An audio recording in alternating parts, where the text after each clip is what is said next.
தினம்தோறும் விளக்கேற்ற நல்ல எண்ணெய் இதயம் நல்லெண்ணெய்.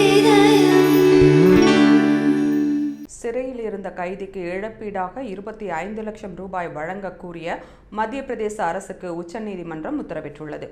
மத்திய பிரதேசத்தின் 2005ஆம் ஆண்டு சோகான் சிங் என்பவர் பாலியல் வழக்கில் கைது செய்யப்பட்டு பின்னர் ஜாமீனில் வெளிவந்தார். இந்த வழக்கில் அவருக்கு வழங்கப்பட்ட ஜாமீனை உயர்நீதிமன்றம் ரத்து செய்து ஆயுள் தண்டனை விதித்தது. இதற்கிடையே 2017ஆம் ஆண்டில் மேல்முறையீட்டுக்கு பின் அவரது தண்டனை காலம் 7 ஆண்டுகளாக குறைக்கப்பட்டது.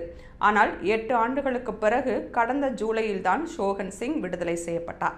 மொத்தம் சுமார் 11 ஆண்டுகள் 7 மாதங்கள் சோகன் சிங் சிறையில் இருந்துள்ளார். அவரது தண்டனை காலம் 7 ஆண்டுகளாக குறைக்கப்பட்ட போதிலும் கூடுதலாக 4.7 ஆண்டுகள் சிறையில் இருந்தார்.